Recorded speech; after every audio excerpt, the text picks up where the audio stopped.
What's poppin', dogs? Mr. Allen here. We're about to write a quadratic function that contains these 3 points here. Quick refresher, our general or standard form of a quadratic equation or quadratic function is going to be f of x equals ax squared plus bx plus c. Now, I got to figure out my a, my b, and my c. I don't have any of my roots here. This does appear to be a y-intercept. That'll be helpful. I don't have a vertex, right? We're kind of just... This is a tough one. All right, so here's what we're going to do. Is we're going to set up a few different equations with these guys right here as my x and my y values. X and y, x and y. So I'm going to take each ordered pair here and set up a separate equation. So check this out. First one, we got 0, 2. So we got 0, negative 2.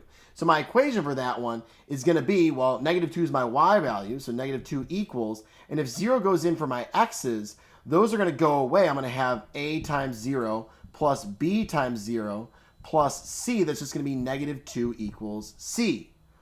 Well, that's helpful. I need that one, right? This is already done for me. This is a very fortunate situation that we're dealing with, right? Next up, let's go to green. Okay, I'm going to do this one in green. We got 2, 12. This time, I got numbers everywhere, all right? So I'm going to have 12 for my y equals, and then I've got, for my x, I have 2, so it's going to be a times 2 squared plus, and then b times 2 plus c. So if I clean this thing up, I'm going to have 12 equals, and then it's going to be 4a plus 2b plus c. Okay, that one we can work with. We can work with that. Next up, let's see here. I'll go to blue. All right, we got negative 1, negative 6. So negative 1, negative 6. So for that one, I got y is going to be negative 6 equals, and then negative 1 squared. Let's do this one on the fly, all right? Negative 1 squared is 1, so we get 1a, or just a, plus, actually, excuse me, minus, then we have b, and then we have plus c. All right. Maybe I should have done on the fly. I don't know. All right, we're rolling, though. We're rolling. So I got 1, 2, and then that guy's already ready to go. So perhaps I could take this c right here, sub it in for these two, you know what I'm saying? Let's do it. Let's do it. So I got 12 equals 4a plus 2b minus 2, right? And let's clean that up. We're going to add that over. I got 14 equals 4a plus 2b. Okay, there's my green one. Back to the blue one.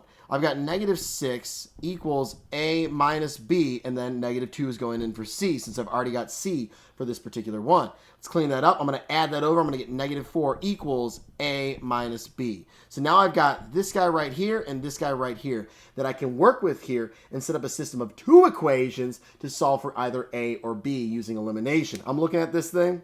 I'm thinking B. Let's set it up. Let's set it up. I'm going to go back to pink here since we're dealing with new equations. We're going to have 14 equals, and then we have 4a plus 2b, and then I've got negative 4 equals a minus b. So the way I look at this, if I multiply this bottom equation here by by positive 2, then I'm going to get my b's to cancel out. So I'm going to have 14 equals 4a plus 2b. That don't change. And then I've got negative 8 equals, it's an 8 right there, equals 2a minus 2b. Oh, yeah, buddy. Cancels. And I'm left with, let's see here, 6 equals 6a, divide by 6, and I get a equals 1. Woo! So now we got a, we got c. What's left?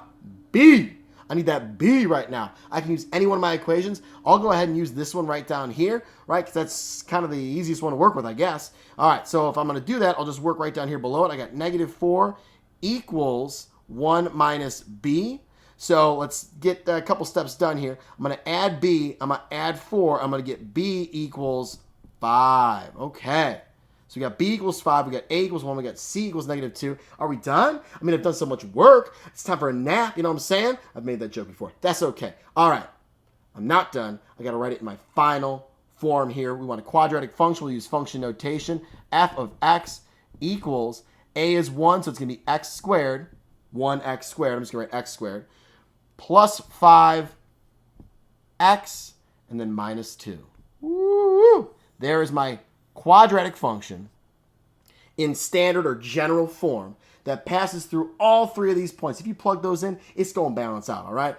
There it is. That's dope. A lot of work, but this guy right here really saved us some time. And time is money, baby. That ain't funny. See you guys later.